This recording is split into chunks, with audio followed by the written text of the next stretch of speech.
चलिए भाई स्टूडेंट्स, आज हम लोग पढ़ने जा रहे हैं अपना अगला चैप्टर 12th क्लास फिजिक्स के लिए इलेक्ट्रोस्टैटिक पोटेंशियल एंड कैपेसिटेंस।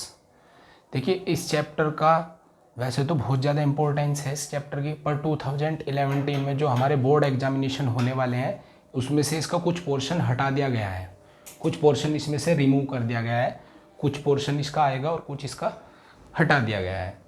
तो हम काफ़ी कुछ इसका पढ़ेंगे। तो स्टार्ट करते हैं 12th फिजिक्स के लिए इलेक्ट्रोस्टैटिक पोटेंशियल 12th।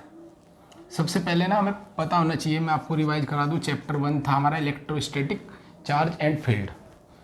उसके अंदर हमने पढ़ा था इलेक्ट्रिक फील्ड पढ़ी थी हमने, एक टर्म इलेक्ट्रिक फील्ड। तो इलेक्ट्रिक फील्ड क्या थी, एक बार मैं उसको आपको बता दूं। इलेक्ट्रिक फील्ड क्या थी, कोई भी अगर आप एक चार्ज रख देते हैं तो जब आप कोई दूसरा चार्ज इसके पास लेकर के आते हैं, कोई टेस्ट चार्ज आप इसके पास लेकर के आते हैं, तो उसे एक एक्सपीरियंस होता है। जैसे कि ये इसके चारों तरफ एक ऐसी जगह है, एक ऐसा स्पेस है कि अगर आप कोई टेस्ट चार्ज लेके आए, टेस्ट चार्ज का क्या मतलब होता है, एक positive small charge, positive small charge.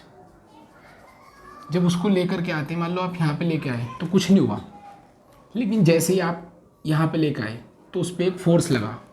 उस पर फोर्स अट्रैक्शन का भी हो सकता था और रिपल्सन का भी हो सकता था, दोनों टाइप का ये इस पर फोर्स लग सकता था। तो इस जगह को, इस चार्ज के चारों तरफ की ये जगह जहाँ किसी दूसरे चार्ज ने किसी फोर्स को एक्सपीरियंस किया, इसको बोलते हैं हम लोग इलेक्ट्रिक फील्ड। तो ये क्या है, इलेक्ट्रिक फील्ड। अब इलेक्ट्रिक फील्ड तो है, बट कितनी है इलेक्ट्रिक फील्ड, इसकी कैलकुलेशन। तो इसे कैलकुलेट किया जाता है दो फैक्टर से, calculation of electric field. Number 1, electric field intensity. Electric field intensity ये आप फर्स्ट चैप्टर में पढ़ चुके हैं। इलेक्ट्रिक फील्ड इंटेंसिटी क्या थी, एक वेक्टर क्वांटिटी थी, ई से इसको रिप्रेजेंट कर देते। ये जो चार्ज आप यहाँ पे लेके आए, इस पे एक फोर्स लगा, वो अट्रैक्शन या रिपल्सन का हो सकता है। यहाँ पे हालांकि दोनों चार्ज हमारे पॉजिटिव है तो वो रिपल्सिव नेचर का होगा। तो E equal to F upon test charge, जिसको लेके आए, ये इसका फॉर्मूला था। दूसरा होता है इलेक्ट्रिक पोटेंशियल, जिस इलेक्ट्रिक पोटेंशियल इसको रिप्रेजेंट करते हैं हम लोग वी से।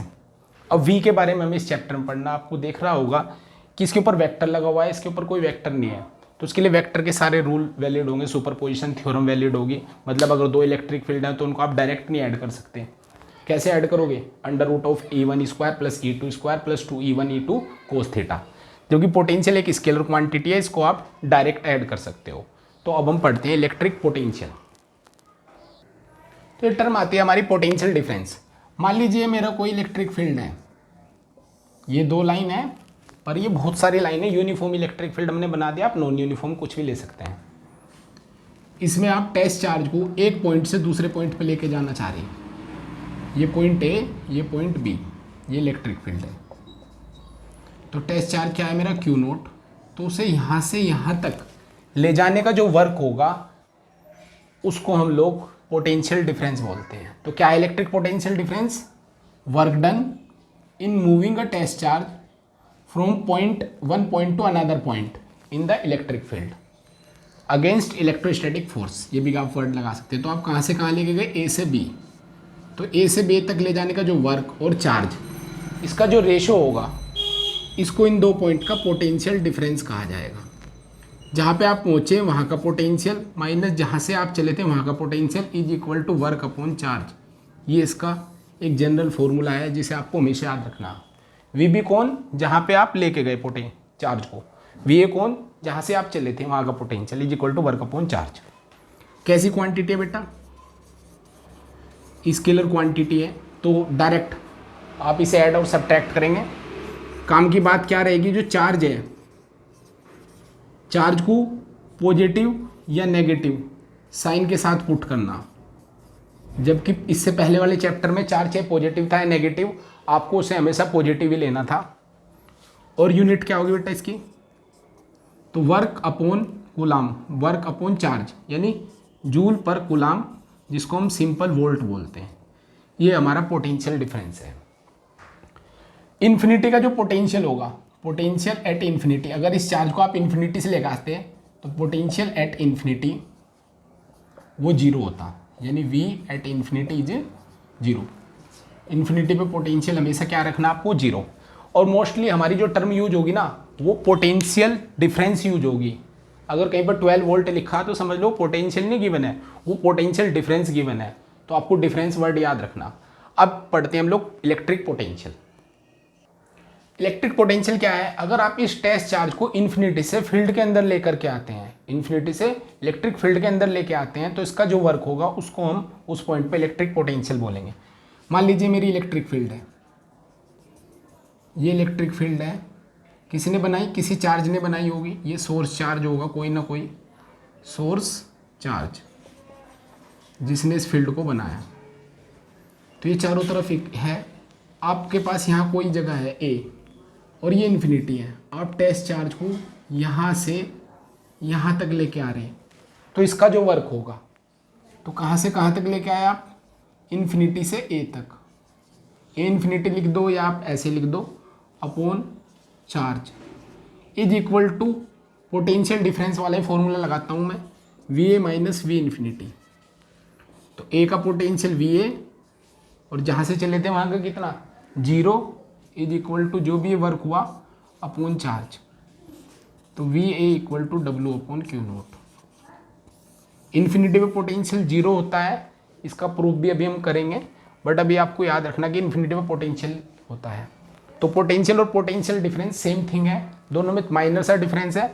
अगर फील्ड के अंदर आप एक पॉइंट से दूसरे पॉइंट गए चार्ज को लेकर के, तब तो इस वर्क को और चार्ज के रेशियो को हम क्या बोलते हैं, पोटेंशियल डिफरेंस।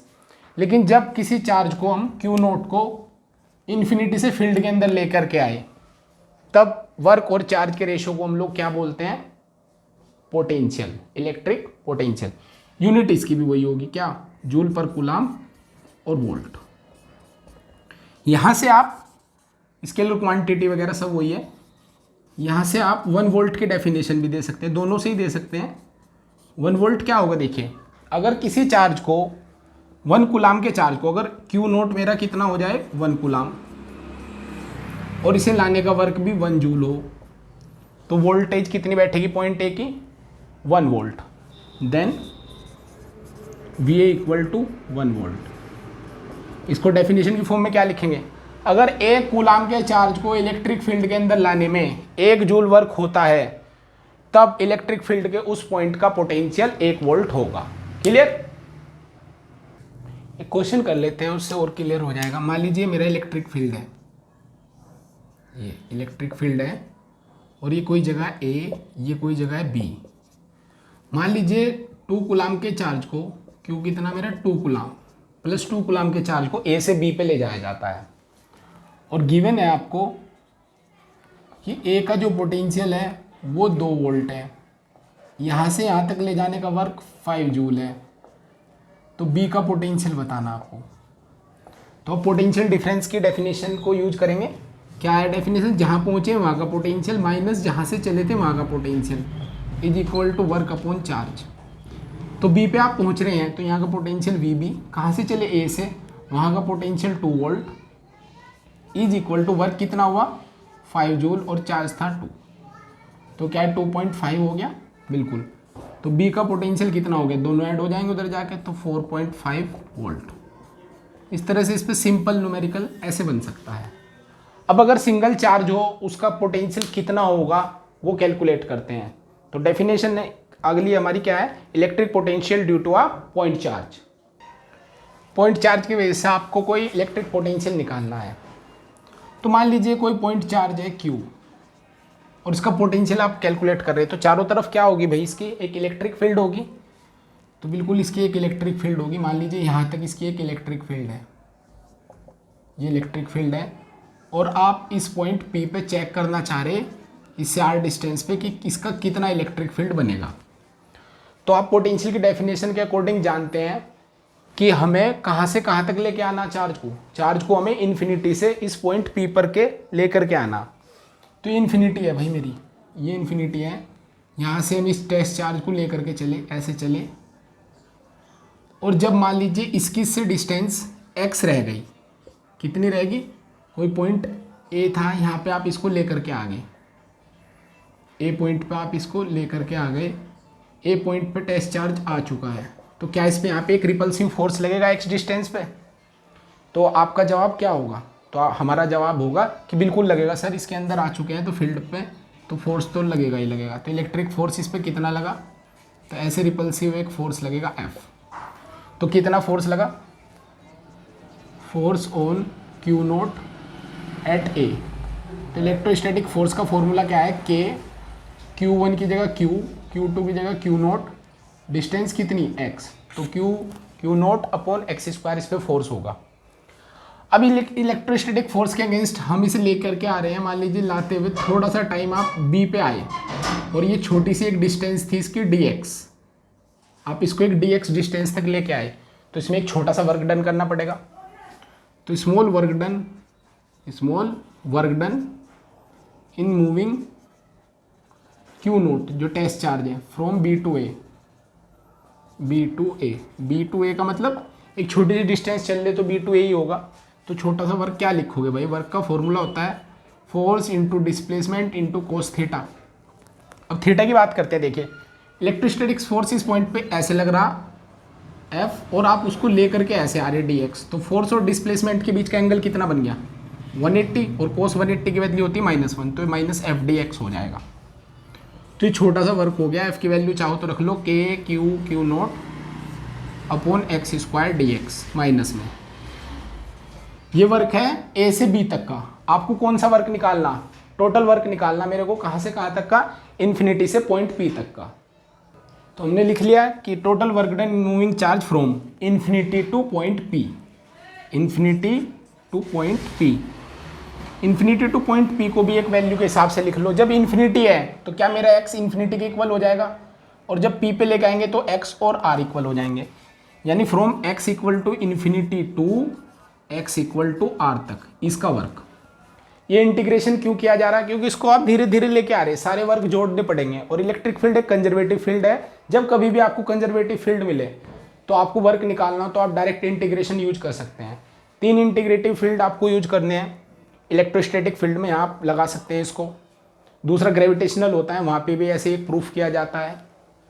आपका इलास्टिक एनर्जी वाले होते हैं, वहाँ पे भी इसी तरह के फील्ड होते हैं कंजर्वेटिव, तो वहाँ पे भी ऐसे ही कर लेते हैं आप। तो चलिए, तो टोटल वर्क के लिए क्या करेंगे? -K Q naught upon x square dx। Total work है तो क्या करेंगे आप? इंटीग्रेशन। कहाँ से चले थे भाई? इन्फिनिटी से। कहाँ पे पहुँचे? R पे। तो ऐसे आपकी लिमिट लग गई। जो कॉन्स्टेंट है उनको बाहर रख दीजिए बेटा।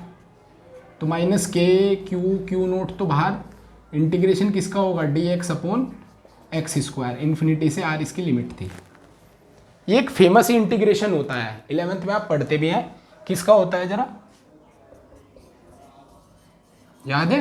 नहीं, -1 अपॉन एक्स का होता है। अब आप लिमिट रखेंगे, पहले इस माइनस को बाहर निकाल लीजिए, माइनस माइनस हो गया plus. Q naught 1 upon x infinity to R। तो Q नोट एक बार तो रखेंगे R और माइनस करके इन्फिनिटी, और किसी के भी नीचे अगर इन्फिनिटी हो तो ये टर्म तो हो जाएगी 0। तो वर्क कितना आ गया भाई मेरा? तो वर्क आ गया इन्फिनिटी से यहाँ तक का Q नोट अपॉन R। ये वर्क आ गया। अब अगर वर्क मिल गया तो पोटेंशियल निकालना तो कोई बड़ी बात नहीं। Then definition of potential, definition of electric potential. तो जहाँ पे पहुँचे वहाँ का पोटेंशियल, किस पॉइंट पे आया? P पे। जहाँ से चले थे वहाँ का potential is equal to work upon charge. तो अगर आप इसको आगे सोल्व करेंगे तब तक आप इसको उतार लीजिए, मैं उसको लिखते हैं, फिर इसको स्टार्ट करते हैं। लिखिए इसको आप। तो आपने लिख लिया, तो Vp minus V infinity is equal to क्या लिखा? Work upon charge. वर्क कितना है बेटा? तो Q नोट अपॉन R, और ये Q नोट है। Q नोट से क्या Q नोट कैंसिल हो जाएगा, तो Vp माइनस इन्फिनिटी पे 0 होता है, क्या है? KQ अपॉन R आ गया। तो P पॉइंट पे जो पोटेंशियल होगा इन्फिनिटी का 0 होता है, ये KQ अपॉन R। ये हमारा पोटेंशियल का फॉर्मूला बन जाएगा। फॉर एयर, एयर के लिए K किसके इक्वल रखते हैं हम लोग बेटा? याद होना चाहिए आपको। K की वैल्यू होती है 1/4 पाई एप्सिलॉन नॉट, एयर और वैक्यूम। एयर और वैक्यूम। तो पोटेंशियल किसके इक्वल आ गया 1/4πε0 Q/r²। Q वो पॉइंट चार्ज है जिसको आपने लिया है, जिसने फील्ड बनाया था, ये Q। वीर और आर के बीच कैसा ग्राफ बनेगा, तो देखिए आप इसमें स्क्वायर नहीं, सॉरी आर ही आएगा, आर को आप इनफाइनाइट कर दो तो वी कितना हो जाएगा 0। तो जैसे मैंने बताया था कि अगर आर इनफाइनाइट हो जाए तो पोटेंशियल कितना होगा 0। वही बताया कि इन्फिनिटी पे पोटेंशियल हमेशा 0 होता है और इनका इन्वर्स रिलेशन है, तो ग्राफ ऐसे जाएगा रेक्टेंगुलर हाइपरबोला। बस फॉर्मूले में याद रखना कि चार्ज प्लस का है तो प्लस का और माइनस का है तो माइनस का लिखें। पुट Q विद साइन, इतना आपको याद रखना और कुछ नहीं। स्केलर क्वांटिटी है, बिल्कुल ऐसे ही आपको यूज करना है फॉर्मूला। तो इस वीडियो में आपने पोटेंशियल निकालना सीखा। नेक्स्ट वीडियो में जब मैं आपको पढ़ाऊंगा तो मैं आपको बताऊंगा इलेक्ट्रिक डाइपोल, जो डाइपोल होते हैं, डाइपोल की पोटेंशियल क्या होगी एक्सियल लाइन पे, इक्वेटोरियल लाइन पे। जैसे इलेक्ट्रिक फील्ड इंटेंसिटी देखी थी इलेक्ट्रिक डाइपोल की एक्सियल और इक्वेटोरियल लाइन पे, ऐसे ही उनको करेंगे हम, और कुछ न्यूमेरिकल भी करेंगे। Thank you.